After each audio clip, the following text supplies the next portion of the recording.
Donc la réunion d'aujourd'hui, c'est une première réunion de prise de contact entre toutes les personnes qui seront membres, puisque c'est encore, je vous expose encore la vision, donc ça dépend de l'adhésion de chacun. Donc c'est une réunion de prise de contact avec les membres, de prise de contact avec la vision, voilà, et puis avec le projet. Et puis si ça vous parle au-dedans de vous, alors nous pourrions faire route. J'ai 10 points que je vais vous exposer. Et puis à la fin, on va avoir une petite séance de questions-réponses si vous en avez. Le projet normalement s'appelle l'ordre de nouveau roi. Pourquoi l'ordre de nouveau roi? J'explique d'abord le nom. Par ordre, je pense que vous avez sûrement entendu déjà plusieurs organisations dire ce nom. On fait référence à une organisation qui obéit à une vision, à une idéologie quelconque. Ça peut être une idéologie qui a des origines spirituelles, qui a des origines scientifiques, des origines politiques ou sociales. Mais tant que des personnes se mettent ensemble et se disent que nous allons obéir à cette idéologie, nous allons tout faire pour pouvoir atteindre des objectifs, peu importe le prix. Donc c'est un peu dans cette idée-là qu'on voit le mot ordre.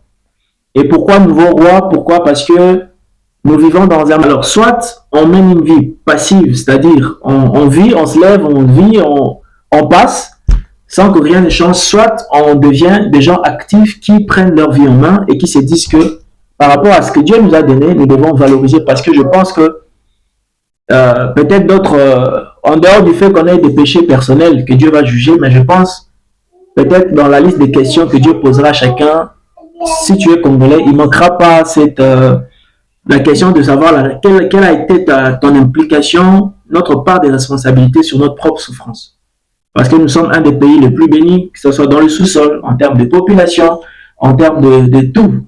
Mais aujourd'hui, les résultats ne suivent pas. Donc du coup, il y a pour moi une ligne qui doit être tracée. Pourquoi? Parce que il y a un dicton qui dit on ne peut pas espérer un meilleur résultat en appliquant les mêmes méthodes. Donc lorsque vous appliquez des méthodes et que ça ne marche pas, si vous continuez avec ça, ça veut dire qu'il y a un problème. Donc il faut changer de méthode pour espérer notre solution. Alors, on doit évaluer notre et bien expliquer. C'est que si le Congo est ce qu'il est aujourd'hui, c'est parce que nous avions adopté certaines habitudes. Nous avons hérité d'une mentalité de l'esclavage. Après l'esclavage est venue la colonisation. Après la colonisation est venue la période de la dictature. Tout ça a laissé en nous des séquelles. Qui s'est passé? On ne peut rien espérer de bon. Il faudrait bien que dans notre psychologie, dans notre spiritualité, dans notre politique, dans notre management de la vie quotidienne, qu'on trace une ligne.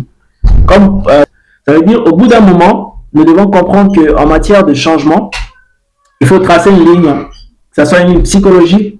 Donc, je disais qu'on va aller dans une nouvelle mentalité d'abord, parce que le royaume des cieux, c'est d'abord aussi la mentalité, c'est d'abord les valeurs, c'est d'abord tout ça. On va voir ça plus tard. Voilà pourquoi c'était d'abord pour vous expliquer la logique, l'idéologie de pourquoi l'ordre de nouveau roi. L'objectif n'est pas de revendiquer, sortir dans les rues, commencer à faire des révoltes et autres. L'objectif, c'est d'abord faire une révolte intellectuelle, une révolte intérieure de chaque Congolais. Mais on va aller petit à petit, commencer dans un petit champ, étaler un plan à long terme. Ce n'est pas un projet de demain. L'idée, c'est pas qu'on commence aujourd'hui, demain, on devient millionnaire. Non. Peut-être on mourra pauvre, mais c'est que mourir pauvre en laissant derrière nous un héritage intellectuel qui produira des rois, de ducs, de nobles, de riches, et ainsi de suite. Vous voyez, c'est là comment je suis. Donc, c'est un projet étalé sur 100 ans, 200, 300 ans. C'est pas des projets à court terme comme on nous a fait croire de toujours penser à 50 ans, 60 ans. Et tu as des gens qui ne pensent qu'à ce qu'ils seront quand ils seront vieux. Mais alors que, aujourd'hui, les fois, on est distrait à ne vivre que comme des poules, à se lever le matin, à ne chercher que la nourriture, et puis aller dormir le soir, à se réveiller demain, à chercher la nourriture, à dormir, à se réveiller, et ainsi de suite. Et on met au monde des enfants, on leur enseigne la même méthodologie, et ils vont répliquer ça encore et encore. À se lever le matin, à chercher à manger, à dormir. Mais on est des êtres spirituels. Dieu a mis son esprit en nous. On est participant au plan divin. Mais quel est le rôle de chacun dans ces plans? Quelles sont les actions de chacun dans ses plans quotidiens? Ça, le Congolais devrait y penser. Les enfants qu'on va faire, on élève les enfants sous cette éducation et dans 100 ans, nous pourrions avoir un pays peut-être à 20% transformé. La Chine l'a fait, le Japon l'a fait, le Corée l'a fait, le Singapour l'a fait. Beaucoup de nations ont réussi à faire ça. Mais si on accepte seulement de développer une nouvelle mentalité dans ce qu'on fait, il y a un plan précis. Voilà. Naître des leaders politiques, des leaders éducatifs, des leaders culturels, des leaders financiers, des entreprises, des sociétés qui vont être à la base d'un développement économique. Donc la vision, c'est que dans les prochaines générations, nous ayons des nouveaux Congolais avec qui sont perdus. Ce que nous sommes, c'est le fruit de notre limitation. C'est ce que je pense. Parce qu'il y a des Congolais qui pensent qu'on ne peut pas développer le pays. Et ça ne peut pas marcher. Pourquoi? Parce qu'il y a des choses qui doivent naître d'abord dans l'esprit avant de naître dans le physique. Tant que chaque Congolais au plus profond de lui ne pense que ce n'est pas possible, on n'a pas une conscience nationale qui nous guide. On n'a pas une loi fondamentale psychologique pour notre peuple. Comment voulez-vous que les choses changent? Chaque Américain vit pour la grandeur des États-Unis. Chaque Chinois vit pour l'intégrité de la Chine. Vous comprenez? Chaque Russe vit pour la survie de la Russie. C'est des mots que eux-mêmes emploient. Vous comprenez? Mais les Congolais vivent pourquoi? Je ne sais pas si vous pouvez me répondre. Nous sommes une organisation idéologique. C'est-à-dire quoi? De nous va naître de nouveaux leaders politiques qui auront une idéologie du progrès, de l'intérêt général. Comme je l'ai expliqué dans les documents, nous devons admettre, c'est que nous, surtout ceux de la génération d'avant 1990, on est déjà bousillés. Comme j'aime toujours dire, même moi qui vous parle là aussi, je suis de la génération 90, on est aussi un peu bousillé. Même quand on met la volonté, mais parfois on sent que même notre corps, notre cerveau n'a pas les capacités d'être correct et honnête. Et je pense que ce qu'il nous faut, il faut qu'on puisse sévrer notre ADN de façon que ceux qui naîtront de nous dans les prochaines générations puissent naître incorruptibles. Et c'est le fruit de nos pensées d'aujourd'hui. La force de la volonté. Et c'est par cette force-là que Dieu a fait exister tout. L'homme est Dieu parce que Dieu vit en lui et l'homme a en lui la force de la volonté.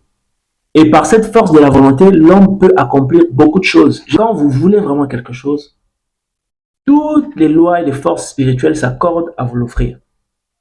Et c'est même dans cette pensée-là que Dieu dit, si deux sont transmettre en fait l'énergie créatrice, pas de transmettre une lettre morte. C'est-à-dire, aujourd'hui, il y a des élèves qui ont fait la chimie, par exemple. On est dans des systèmes éducatifs où on dessine des électrons et des atomes au tableau. On est encore dans des systèmes où on dessine le squelette au tableau, on explique aux enfants le squelette au tableau, sur un dessin. Alors que dans d'autres cieux, c'est autre chose. Mais qu'est-ce qui nous manque pour pouvoir le faire? Vous voyez? Donc, il faut un peu de volonté, un peu d'organisation. Mourir avec l'espérance que 50 ans après moi, les choses seront différentes. Si j'aurais la possibilité là où je serai, on me montrera en vidéo, en photo, que je vois et que je dise, tout comme aujourd'hui, si vision-là sont des gens peut-être dans le coulisses, mais qui ont fait naître des personnes, des leaders qui ont accompli et ont changé de choses. Donc voilà. Autre objectif, c'est de bâtir un système culturel. Aujourd'hui, nous sommes dans une culture où na Congo, donc, et on a normalisé en fait ce genre de pensée. Et ça nous a abrutis, ça a fait de nous des gens de la basse classe. Et comme conséquence, on ne peut pas produire quelque chose de bon. Je ne sais pas si vous, à un moment donné, on se dit, mais soit on est en enfer, on peut construire pour notre pays. Vous voyez, quand on travaille aujourd'hui, tu as un salaire de 500 $. Un salaire d'un homme, ça va dans quoi? Premièrement, le loyer. C'est la seule chose dont on est propriétaire. On possède les terres, on possède les maisons. Là, l'argent nous revient. Deuxième chose, c'est quoi? À manger. Tout ce qu'on achète à manger aujourd'hui est importé. C'est-à-dire, où est-ce que vous faites vos achats? Pour gagner du temps, vous n'avez pas donné la parole à chacun, on suppose. Si vous achetez au supermarché, 80% des supermarchés ne sont pas les nôtres. Si vous achetez au marché chez nos mamans, c'est peut-être de petites quantités à peine si elles vendent. Mais aujourd'hui, les supermarchés vendent plus qu'eux. Donc, les foufous, c'est les Indiens qui amènent. Les riz, les makayabou, tout ce qu'on achète, les poissons, c'est orgamal, tous c'est les Indiens, tous c'est les Libanais. Je prends la deuxième chose, les vêtements. Tout ce qu'on porte aujourd'hui, ce n'est pas nous qui les fabriquons, ça ne vient pas de nous. Donc, tout ce qu'on porte, les vêtements, on achète, l'argent leur revient encore. Donc, la dernière chose qui reste, les loisirs. Toutes les boîtes de nuit on va boire aujourd'hui, la majorité c'est les Libanais, les Indiens. Les restaurants, c'est eux.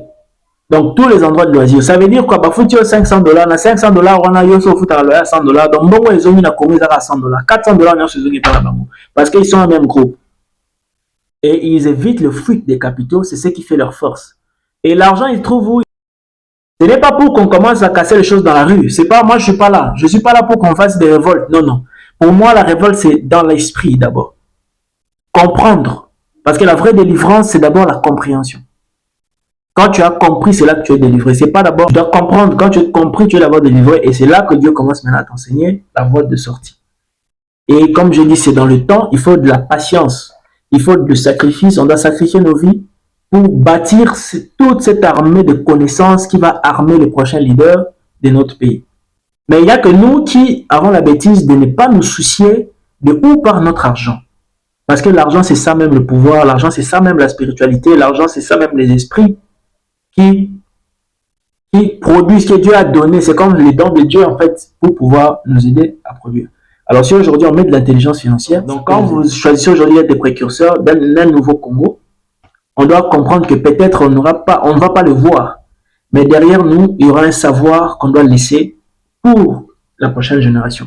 Pour moi, je crois que l'homme est éternel, même si le corps de l'homme sur terre est passager, mais l'esprit de l'homme est éternel. Donc, l'homme devrait réfléchir à des projets éternels. L'homme ne devait pas se dire que non, j'ai un projet de 10 à 20 ans. Parce que après ça, je ne serai pas là. Non, non. Vous devriez penser 100 ans, 150 ans, 200 ans après vous. Parce que votre esprit reviendra. Votre esprit vivra. Et nous sommes en train de continuer un projet d'un Dieu qui est éternel. Ça n'a pas commencé avec nous.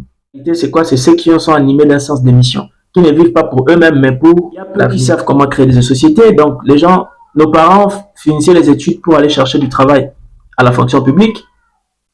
Et puis est venue la génération de ceux qui étudient pour aller travailler comme employés dans des entreprises privées. Mais il faudrait qu'aujourd'hui, on passe à une génération de ceux qui veulent créer des sociétés parce que c'est là que vient la richesse. Alors, il faudrait la discipline financière aujourd'hui de se dire que quand j'ai de l'argent, je dois épargner, je dois investir, je dois faire ceci. Comment investir? On a grandi dans la culture des faux perso. Et dans la classe, les enfants font des examens, il faut cacher la réponse aux voisins. Ça fait de nous des hommes égoïstes qui ne pensent qu'à eux dans la vie et ça, c'est une faiblesse parce qu'aujourd'hui, tous ceux qui ont accompli de grandes choses l'ont accompli en groupe. Mais il n'y a que nous, les Africains, à qui on a appris qu'il faut cacher ta réussite, les autres ne veulent pas te voir réussir, les autres vont te combattre. Et qu'est-ce que ça fait? Ça nous affaiblit. Pas rien. Mais ensemble, vous êtes un corps qui n'a pas de limite. Et c'est ça qu'on devrait faire aujourd'hui et on doit désapprendre de cette mentalité ancienne pour apprendre une nouvelle mentalité de travailler en groupe, de vivre pour la communauté, de vivre en communauté. Ceux qui apprennent les notions du succès, vous connaissez qu'il faut commencer par un.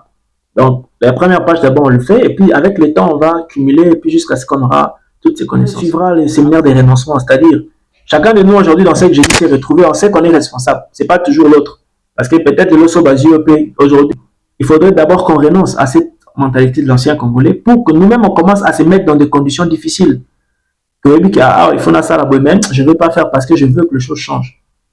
Et c'est beaucoup de travail. Peut-être on ne va pas y arriver, mais si on est conscient, ça fait que même nos enfants qu'on élève, on va les éduquer dans cette vision-là d'être nouveau et de ne pas les transmettre les mauvaises habitudes en disant que abisoto subaraka nanzela mboka na biso to boka biloko na balabala. Non. Ata yo ko kotika ko suba na balabala te mais te ya mona na yo ki a subate. Donc ça le roi papa te yo ko subate. Vous comprenez? Donc c'est un peu ce genre de mentalité qu'on doit essayer de changer. Si on regarde aujourd'hui, si vous regardez la musique congolaise, c'est là que vous comprenez tout ça. Donc, si vous avez un orchestre et un moutou, Bappé, c'est succès. Les jours où il sort, il devient le rebelle de la personne qui l'a formé. Et c'est comme une mentalité qui veut se répéter. Il n'y a pas la culture de la reconnaissance. Il n'y a pas la culture de reconnaître les aînés. Donc, tout le monde va en guerre avec tout le monde. C'est déjà comme un esprit qui règne en nous. Et on doit renoncer à cette mentalité. Et nous allons voir que la plupart des bancs, quand ils quittent chez son papa, et comme le roi ennemi n'a pas oncle membre le jour, tu quittes chez l'oncle, l'oncle devient mauvais, donc on a comme un mauvais esprit. Et tout ça, ça nous bloque. Juste les systèmes familiaux solides. Et nous, on vit dans les divisions familiales, ça nous empêche en fait de pouvoir évoluer. Et ça, on doit renoncer à tout ça. Donc voilà, aujourd'hui au Congo, un homme qui est intelligent, c'est celui qui parle bien français. Alors que ce n'est qu'une langue. Les Chinois sont intelligents dans leur langue. Les Japonais sont intelligents dans leur langue. Mais il n'y a qu'au Congo où on est intelligent parce qu'on parle bien français. Mais alors que tu auras un chimiste, hein, Il ne connaît rien de la chimie, il sait rien mélanger, mais parce qu'il te dit des termes chimiques, sodium, des patati patata, dit Johanna Zarama, il y a l'effort que ça va été. Mais en pratique comme ça, rien. Il faut qu'on change en fait cette vision-là, qu'on soit déjà intelligent. Parce qu'un artiste, c'est un être spirituel d'abord, d'avant tout, qui connecte le monde physique au monde spirituel. Donc il faut des artistes qui vont impacter les communautés, parce que les chansons sont des énergies. Ces énergies contribuent à votre bien-être et à votre productivité. Aujourd'hui, quand vous avez la musique, par exemple, tous les jours, vous avez les fesses, les fesses, le fesses, le fesses. Qu'est-ce que ça crée? Ça crée des gens accros à la sexualité, ça crée des gens, une société avec des jeunes qui ne se contiennent plus, des femmes qui ne se contiennent plus, où la sexualité allait devenir abusive, et puis c'est source de beaucoup de maux. Ça veut dire des filles mères, des garçons qui engrossent trop tôt, sans travail, sans rien. C'est des enfants mal éduqués, c'est des enfants mal élevés. Vous comprenez? Quand vous avez des clips avec l'argent, on vous montre l'argent facile mais sans travail. On ne vous montre pas comment gagner cet argent. Vous voyez des rappeurs qui vous jettent des 1 million, mais on ne vous dit pas comment ces rappeurs ont produit ces 1 million. Personne ne vous le dit. Et ça bousille l'esprit, ça fait, aujourd'hui on a une jeunesse stupide, des gens qui veulent gagner très vite. Comme conséquence, l'argent est dans le projet. Il n'a pas la patience de se dire qu'on va investir 5 000 dollars et on va gagner peut-être 1 000 dollars dans une année. Vous comprenez? Mais il veut, vous mettez 5 000 pour dire, va acheter la marchandise, viens avec ça qu'on fasse, Azu 5 000 à Kimi Nango. Mais au final, il ne produit plus rien. Donc, des gens qui mangent la sémence. Pourquoi? On les a trop montré l'argent sans les montrer comment produire l'argent. On les a trop montré les femmes sans les montrer comment les entretenir. On les a trop montré les robes, on les a montré Dubaï sans les montrer comment travailler pour y arriver. Aujourd'hui, on y va par la prostitution. Et c'est une société détruite, une société bousillée dans laquelle moi, personnellement, je ne veux pas vivre, dans laquelle je n'ai pas le bonheur de voir mes enfants grandir dans cette société-là. Et je veux aujourd'hui qu'ils soient dans une nouvelle société avec des nouvelles valeurs. Et c'est là que Dieu l'a conçu pour l'homme. Parce qu'il faut qu'on se pose la question, est-ce qu'on est vraiment heureux de vivre comme ça? Est-ce qu'on rencontre vraiment ces bonheurs-là de vivre comme ça? Si chacun de nous voit le bonheur dans ce qu'il fait, ok, pas de soucis. Voilà. Donc, travailler sur des programmes financiers, surtout ici, c'est très important, et social. C'est-à-dire, comment chacun doit investir son argent. Pour nos jeunes frères, il y a souvent 4 éléments importants dans la vie de l'homme. 1, par exemple, les études. Comment assurer les études jusqu'à la fin? Nos parents, le bateau tabi sur 5, 6, 7, 8, mais espérance de vie est de 50 à 60 ans.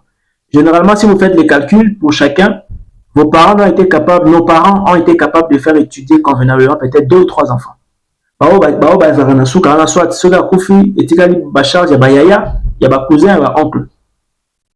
D'abord, mauvais système de planification familiale. Mais si on est organisé ensemble, on peut gérer ça. Autre élément dans la vie d'un jeune garçon aujourd'hui, c'est quoi? L'argent de la dot pour se marier. Beaucoup de jeunes ne se marient pas parce qu'ils n'ont pas de femmes, mais parce que bon, ma dot est athée. Résultat. Voilà, comment ça va fonctionner au niveau pratique? Donc, on va créer ce que j'appelle la conférence nationale congolaise qui sera d'avoir des orientations afin d'être de nouveaux leaders politiques. Nous aurons le centre d'orientation scolaire académique, c'est une ONG. On l'a créé depuis 2019. Donc, c'est là qu'on va pondre tous les projets éducatifs. Donc, avec les étudiants, les projets scientifiques. Et puis, il y a ce que j'appelle la Royal United Bank and Assurance. C'est-à-dire, c'est cette organisation financière qu'on va mettre en place. Et cet argent servira pour les investissements. Parce que l'objectif premier, c'est de créer des entreprises. Il ne faut pas faire des choses comme ça. Et puis, un projet d'assurance et de sécurité sociale pour ce que j'ai énuméré. Aider les gens dans le loyer, aider les gens dans les accouchements, les deuils, des imprévus en fait de la vie. Voilà. Et puis, il y aura au niveau immobilier, autre chose qu'on néglige souvent dans notre pays, c'est un peu ça. Pour ce qui est du financement, comme j'ai dit, on va vous envoyer un plan lorsque le temps va arriver de comment on va financer ce projet. Il y a des choses qui ne vont pas demander beaucoup d'argent. Pour un début, on va se débrouiller, mais on va ouvrir une petite caisse mensuellement, selon les revenus de chacun. Donc, vous pourriez consacrer une part de vos revenus mensuels comme étant votre contribution. Et puis, on va définir ensemble un plan d'utilisation de ces fonds. Quelles sont les priorités? Ça sera sur un programme financier vraiment bien précis. Mais priorité, comme j'ai dit, les investissements. Parce que les investissements vont sortir maintenant tous les restes. Comme je dis, le souci pour moi, c'est de constituer une grande bibliothèque, une médiathèque Parce que tout, c'est l'intelligence. Parce qu'aujourd'hui, autre chose que je n'ai pas soulevé, souvent quand on meurt avec nos connaissances. Si aujourd'hui je demande à chacun peut-être comment il peut reproduire ce que faisait son père ou son arrière-grand-père, il n'y a pas. Alors que ce qui fait la force des grandes familles riches, c'est cet héritage intellectuel d'abord qui se transmet. Ce n'est même pas d'avoir l'argent. Même si on voit aujourd'hui, ce que Bill Gates est aujourd'hui, c'est l'héritage de son père, un héritage intellectuel. Ce que Donald Trump est, c'est l'héritage de son père. Les Bush, les autres, tous ces grands qui dominent le monde, c'est l'héritage intellectuel d'abord. Et c'est ça qu'on veut constituer, un héritage intellectuel dans chaque domaine que vous faites, qui sera une bibliothèque. Donc, comme j'ai dit, l'objectif ici, c'est de privilégier d'abord la communauté. C'est de quitter dans la culture d'individualité. Je sais déjà que c'est une faiblesse d'agir seul. Comme je l'ai dit, c'est ça la vision. Donc, on va fonctionner ensemble, un corps. Ce qu'on décide tous, c'est ça qu'on fait. Donc, voilà, c'est un peu ça. Et nos cœurs doivent toujours continuer à être exposés à son œuvre et à s'humilier devant lui pour que lui seul soit celui qui guide. Et il nous fait passer par l'école. J'ai connu dans le passé des échecs, des chutes qui sont dans la transformation. Vous voyez? De se dire qu'on répète. Donc, ceux qui savent, savent. Unique au groupe. Donc, merci pour votre attention. Merci pour votre disponibilité, pour la confiance que vous nous faites toujours, à chaque fois. Malgré les nombreux échecs, comme je dis, la réussite, c'est aussi cette voilà, persévérance dans l'échec, puisque l'échec n'existe pas, c'est des leçons, mais on apprend, on s'améliore. Les grands sont devenus grands comme ça. Et voilà. Donc, merci pour cette confiance, malgré qu'on n'a pas accédé aux connaissances que les gens nous ont cachées. Aujourd'hui, c'est qu'on apprend nous-mêmes sur terrain, en tâtonnant, en essayant, en testant, en prenant les risques. Et petit à petit, on espère que ceux qui naîtront après nous ne vivront pas comme nous. Ils ne vont pas tâtonner parce qu'ils vont trouver maintenant un savoir bien assis, bien écrit, contrairement à nous aujourd'hui qui bricolons, qui allons chercher des choses qu'on ne nous a pas appris. C'est ça qu'on veut éviter aux prochaines générations. Donc, merci à vous et bonne soirée. Donc, on reste en contact.